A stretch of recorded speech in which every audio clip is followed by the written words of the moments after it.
Hi to all. तो आज हम पढ़ेंगे दर्पण सूत्र। दर्पण सूत्र 1/f equal 1/u plus 1/v। आज हम इसे सिद्ध करेंगे। सबसे पहले दर्पण सूत्र पढ़ने से पहले हम पढ़ेंगे कि दर्पण होता क्या है। दर्पण क्या है तो समझिए दर्पण क्या है। वह युक्ति जो अपने पर आपतित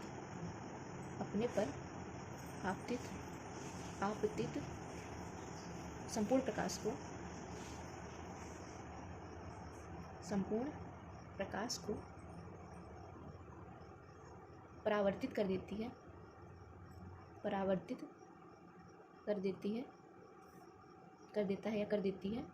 दर्पण कहलाता है।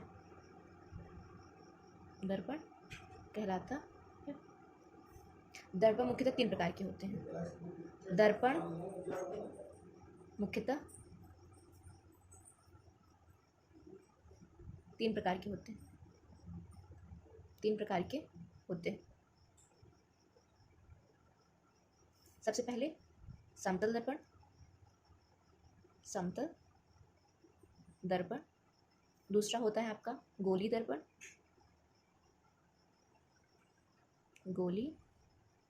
दर्पण, थर्ड होता है आपका परवलयाकार दर्पण।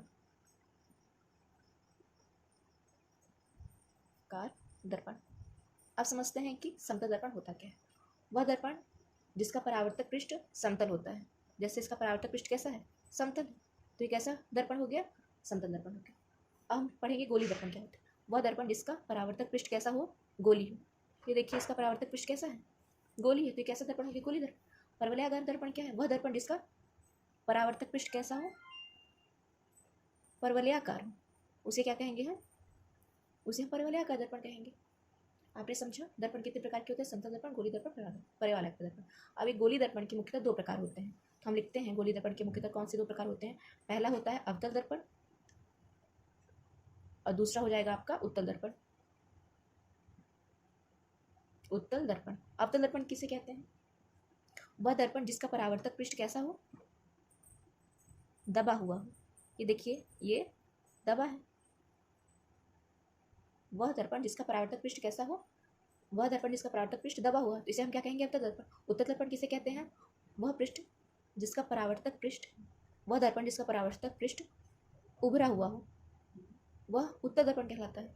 वह दर्पण जिसका परावर्तक पृष्ठ दबा हुआ हो उसे अवतल दर्पण कहते हैं। वह दर्पण जिसका परावर्तक पृष्ठ उभरा हुआ उसे उत्तल दर्पण कहते हैं। ये हमारे गोली दर्पण के 2 प्रकार हैं। पहला अवतल दर्पण हो गया, उत्तल दर्पण हो गया।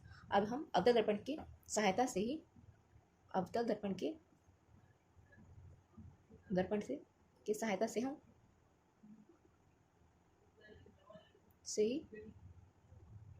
दर्पण सूत्र को सिद्ध करेंगे। दर्पण सूत्र क्या है हमारा, 1/f equal 1/u plus 1/v।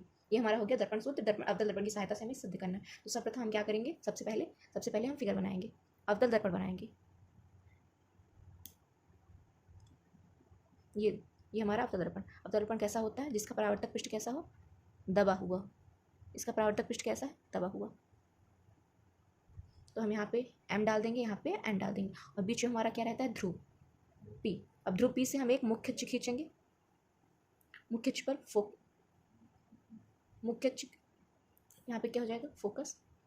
ध्रुव से फोकस, ध्रुव से वक्ता केंद्र। इस मुख्य अक्ष पर हम एक वस्तु ए बी लेंगे, जो आपतित होके फोकस से परावर्तित हो जाएगी, और दूसरा वक्ता केंद्र से होकर जाएगी। जहाँ पे दोनों रेखाएं एक दूसरे को काटेंगी वहाँ पे हमारा क्या बनेगा, प्रतिबिंब बनेगा। इसका नाम हम A' और B' रखेंगे। आपने समझा कैसे लिखा गई, सबसे पहले ए से होते हुए फोकस से गई और फिर दूसरा वक्ता केंद्र से गई। जहाँ पे दोनों रेखाएं एक दूसरे को काटती हैं वहाँ पे हमारा प्रतिबिंब बनता है। अब हम QR लंब खींचेंगे। इसका नाम हमने QR रख दिया। कितने अंश का कोण बना रहा है, 90 डिग्री का। हमने जो फिगर बनाया वही हम लैंग्वेज लिख देंगे।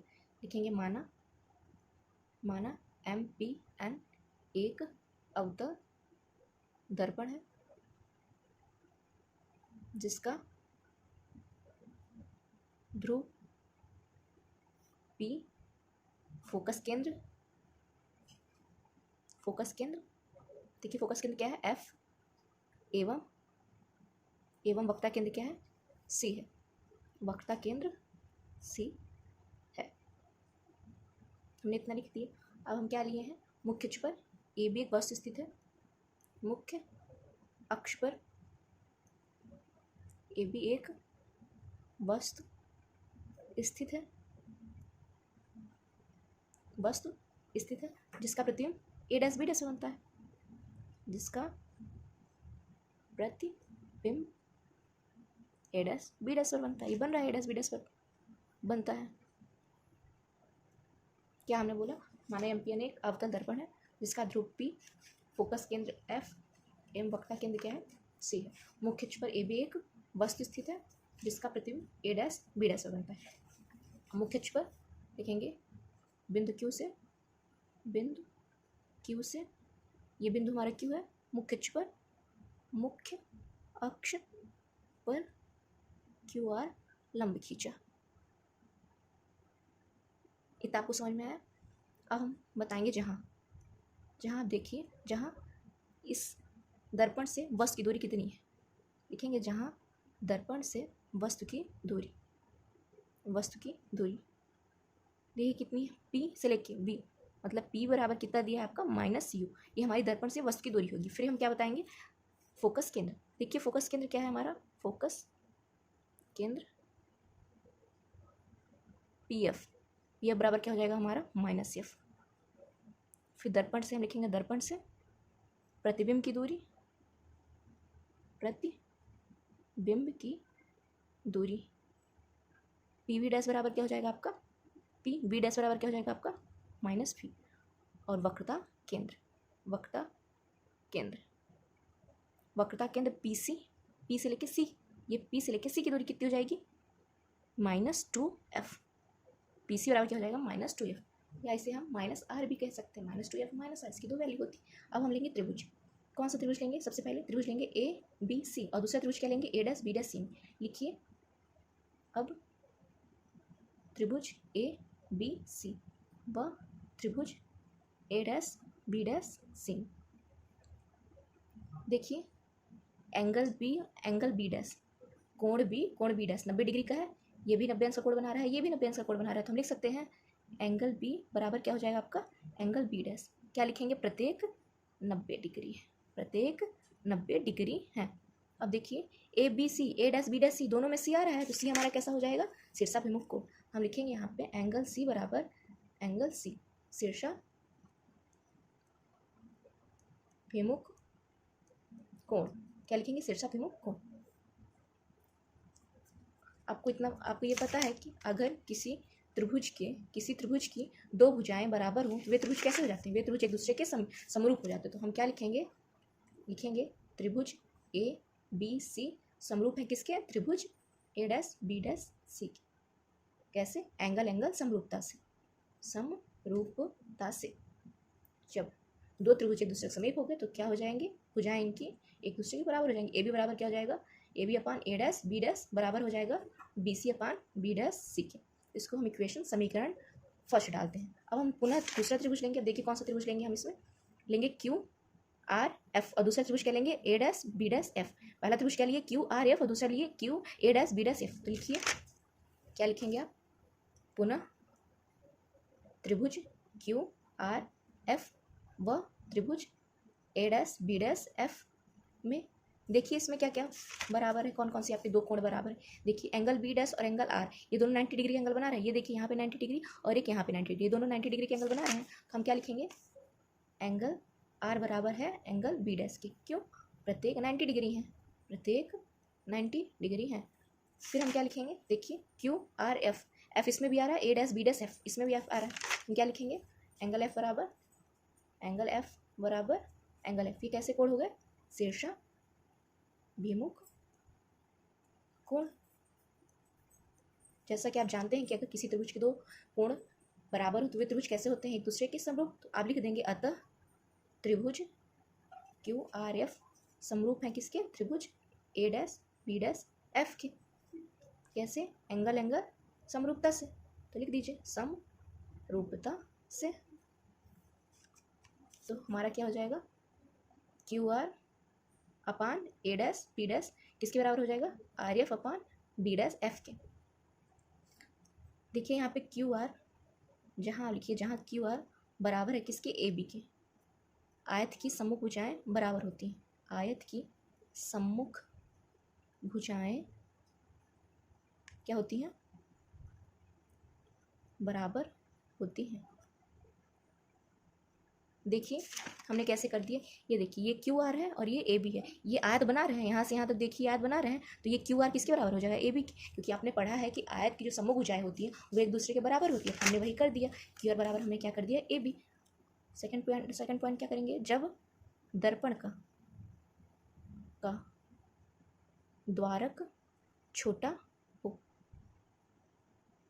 छोटा है, जब दर्पण का द्वारक छोटा है। देखिए दर्पण का द्वारक छोटा है का मतलब ये जो द्वारक है, ये आप देख रहे हैं, ये एम एन, जब ये एम एन इतना बड़ा हो जाएगा, ये इतना बड़ा है, ये छोटा हो जाएगा, तो ये जो आर आपका बिंदु है वो पी एफ के वो पी के नज़दीक हो जाएगा। जैसे ये एम एन द्वारक है आपका, जब ये छोटा हो जाएगा तो ये जो बिंदु है आपका आर, ये किसके नज़दीक हो जाएगा? पी के। तो हम ऐसा बोल सकते हैं कि आर्य बराबर पी एफ, जब ये बिंदु इसके नज़दीक हो गया, जब इसी में ये मिल गया तो क्या हो जाएगा? आर्य बराबर पी एफ। तो वही हम लिख देंगे, यदि दर्पण का द्वारक छोटा है तो आर्य बराबर क्या हो जाएगा? P F. अभी जो आपकी वैल्यू आई है क्यू आर बराबर ए बी और आर बराबर पी एफ, तो आप इसमें रख दीजिए। किसमें रखेंगे? इसमें और इसमें, तो रख दीजिए क्यू आर जहाँ पर ए बी और ए डैश बी डैश बराबर हो जाएगा आर एफ के जहाँ पर हम क्या रख देंगे? पी एफ और बी डैश एफ। तो हो जाएगा आपका समीकरण एक व दो। समीकरण एक व हम दो की तुलना करेंगे। समीकरण एक व समीकरण दो से। देखिए समीकरण एक आपका क्या है? ये देखिए क्या है समीकरण? A B upon A dash B dash equal B C upon B dash C. और समीकरण दो आपका क्या है? A B upon A dash B dash equal P F upon B dash F. देखिए दोनों पक्षों के एल एच एस बराबर है। देखिए दोनों पक्षों के एल एच एस बराबर है, A B upon A dash B dash, यहाँ भी है A B upon A dash B. जब दोनों पक्षों के एल एच एस बराबर होते हैं तो हम आर एच एस बराबर कर सकते हैं, मतलब B C upon B dash C के बराबर हम P F upon B dash F कर सकते हैं। तो हम लिख देंगे, क्या लिखेंगे यहाँ पे? B C upon B dash सी इक्वल हो जाएगा आपका P F upon B dash F. अब देखिए आपको बी सी की वैल्यू तो पता नहीं है ना, तो बी डैश सी की वैल्यू पता है, मतलब मान नहीं पता है ना, तो बी डैश एफ का आपको पी एफ का मान पता है, क्योंकि आपने यहाँ पे लिखा है पी एफ बराबर क्या होता है? Minus F. आपको जिसकी वैल्यू नहीं पता आपको इसकी वैल्यू निकालनी है, तो बी सी की वैल्यू कैसे निकालेंगे? यहाँ देखिए फिगर में देखिए बी सी, इसकी वैल्यू हमको निकालनी है, इसकी हमें पता, पहले हम देखेंगे हमें पता किसकी वैल्यू। पी से लेकर बी की वैल्यू हमको पता है, हमने यहाँ पे लिखा है। बस की दूरी कितनी होती है? पी वी बराबर माइनस यू, हमने लिखा है ना पी वी बराबर माइनस यू। जो हम बड़े में छोटे को घटाएंगे, इस पी बी में अगर हम पी सी को घटाएंगे तो हमें बी सी की वैल्यू पता चल जाएगी ना। हम यहाँ पे लिख सकते हैं ना, क्या लिखेंगे? P B minus P C, P B minus P C करेंगे तो हमें बी सी की वैल्यू पता चल जाएगी। अब अपान करेंगे। अब बी डैश सी की वैल्यू देखेंगे कैसे? बी डैश सी की वैल्यू हमें नहीं पता है, इसकी यहाँ से लेके यहाँ तक की वैल्यू हमें क्या पता है? नहीं पता है। पता है किसकी? हमें पी सी की पता है और पी वी डैश की पता है। जब पी सी में हम पी वी डैश को घटाएंगे तो हमें बी डैश सी की वैल्यू पता चल जाएगी, वही कर देंगे। क्या करेंगे? पी सी माइनस क्या कर देंगे? P V dash. तो हमें किसकी वैल्यू पता चलेगी? बी डैश सी की। हमें पी एफ की वैल्यू ऑलरेडी पता है, पी एफ मतलब हमारी ध्रुव से लेके फोकस की दूरी, अर्थात दर्पण से फोकस की दूरी। बी डैश एफ की भी वैल्यू हमें नहीं पता है, बी डैश एफ की वैल्यू हमें नहीं पता है। हम यहाँ पे सारी वैल्यू लिखते जा रहे हैं, जैसे हम बी सी के रखे P V minus P C, B dash C के रखे B C minus P V dash. P F की तो हमें वैल्यू पता ही है, बी डैश एफ की नहीं पता, बी डैश एफ की निकालेंगे। देखिए बी डैश एफ, यहाँ से लेके यहाँ तक की हमें वैल्यू नहीं पता। पता किसकी है? पी से लेके बी डैश की पता है, तो पी वी डैश में पी एफ को, इस पूरे बड़े में हमें छोटे को घटाएंगे पी वी डैश में पी एफ को, तो हमें बी डैश एफ की वैल्यू पता चल जाएगी। यही हम यहाँ पे लिख देते हैं, P B dash minus P F. अब आपको इन सब की वैल्यू पता है, आप सबका मान रखते जाइए। देखिए पी वी की कितनी है? माइनस यू, पी एफ की minus F, P V dash की माइनस पी और पी सी की माइनस टू। यहाँ पे रखते जाइए। पी वी की क्या है? माइनस यू, बीच में माइनस है। पी सी की वैल्यू क्या है आपकी? माइनस टू एफ, ब्रैकेट अंदर लगा दीजिए क्योंकि हमारा माइनस है। फिर पी सी की वैल्यू रखेंगे माइनस टू एफ और पी वी डैश की क्या है? माइनस पी, तो हम ब्रैकेट के अंदर रख देंगे माइनस पी, इक्वल कर देंगे। पी एफ की वैल्यू क्या है? Minus F, P V dash की वैल्यू क्या है? Minus P, minus P F की वैल्यू क्या है? माइनस एफ, बीच में माइनस, ब्रैकेट के अंदर हम माइनस एफ रख देंगे। अब ब्रैकेट खोलेंगे, कोष्टक खोलेंगे, तो जो चीज़ माइनस में है माइनस के अंदर गुणा होगा तो प्लस में हो जाएगी। तो देखिए माइनस यू, माइनस के अंदर गुणा होगा तो क्या हो गया? Plus two F upon minus two F लिखा रहने दीजिए। और ये माइनस के अंदर गुणा होगा तो क्या होगा? प्लस भी, इक्वल माइनस एफ माइनस भी, ये माइनस के अंदर गुणा हो जाएगा तो क्या हो जाएगा? Plus F. अब आप क्रॉस मल्टीप्लिकेशन कर दीजिए, मतलब तिर्यक गुणा कर दीजिए, इसका इसके साथ, इसका इसके साथ। तो माइनस यू प्लस 2f का हम मल्टीप्लाई किसके साथ करेंगे, माइनस भी प्लस एफ के साथ, इक्वल कर देंगे माइनस एफ और इंटू में माइनस 2f प्लस भी। अब मल्टीप्लाई कीजिए, माइनस यू का माइनस भी में करेंगे तो यू भी, माइनस यू का प्लस एफ में तो minus U F, plus 2f का माइनस भी में तो माइनस 2, प्लस माइनस माइनस होता है, इतना आपको पता होगा। और प्लस 2f का प्लस एफ में तो f का f में होगा तो F square plus 2f square equal minus F का माइनस 2f में माइनस माइनस कट जाएगा तो क्या हो जाएगा 2f स्क्वायर, माइनस एफ का प्लस भी में तो प्लस माइनस माइनस होता है तो माइनस वी एफ। अब देखेंगे क्या क्या कट रहा है, 2f से 2f का कट रहा है तो काट दीजिए। अब देखिए क्या क्या बचा, u भी बचा है आपका, माइनस यू एफ बचा है आपका, माइनस 2v बचा है आपका, इक्वल माइनस वी। अब देखेंगे u भी माइनस यू एफ, ये माइनस में उधर जाएगा तो प्लस में, तो क्या कर देंगे plus 2v minus V F. तो ये लिखा रहने दीजिए U V minus U F equal 2v में v घटाएंगे कितना आएगा, मान लीजिए यहाँ पे 1 है, ये यहाँ पे 2 है, यहाँ पे 1 है, 2 में घटाएंगे तो एक ही आएगा ना, तो क्या हो जाएगा 2v में v एफ 2v में v घटाएंगे तो v एफ। देखिए u v बराबर क्या करेंगे, ये चीज़ माइनस उधर जाएगी तो प्लस में, तो v F plus U F, v F plus U F, ये माइनस में उधर गया प्लस में। अब हम क्या करेंगे, दोनों पक्षों में u v f का भाग करने पर, तो भाग कर दीजिए दोनों पक्षों में, पक्ष देखिए क्या क्या था, यू भी था, यू भी के नीचे यू भी एफ का बराबर क्या था आपका, देखिए क्या था B F plus U F, तो इसमें इसके भी नीचे कर दीजिए बी एफ अपान यू भी F plus U F upon U भी एफ। देखिए यू भी से यू भी कट गया, बी एफ से बी एफ कट गया, यू से यू, एफ से एफ, तो 1 अपान एफ यहाँ पे बचा, यहाँ पे क्या बचा 1 अपान यू, यहाँ पे क्या बचा 1 अपान ही, यही हमें प्रूव्ड करना था। अब तक दर्पण द्वारा हमने दर्पण सूत्र को प्रूव्ड कर दिया है, तो ये हमें प्रूव्ड करना था।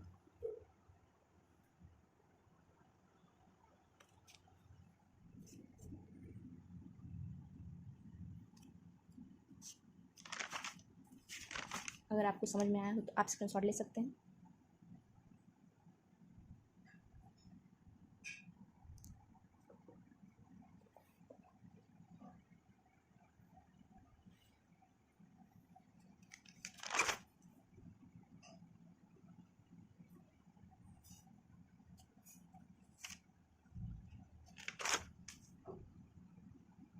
Thank you. अगर आपको समझ में आया हो तो लाइक करें एंड सब्सक्राइब। Thank you.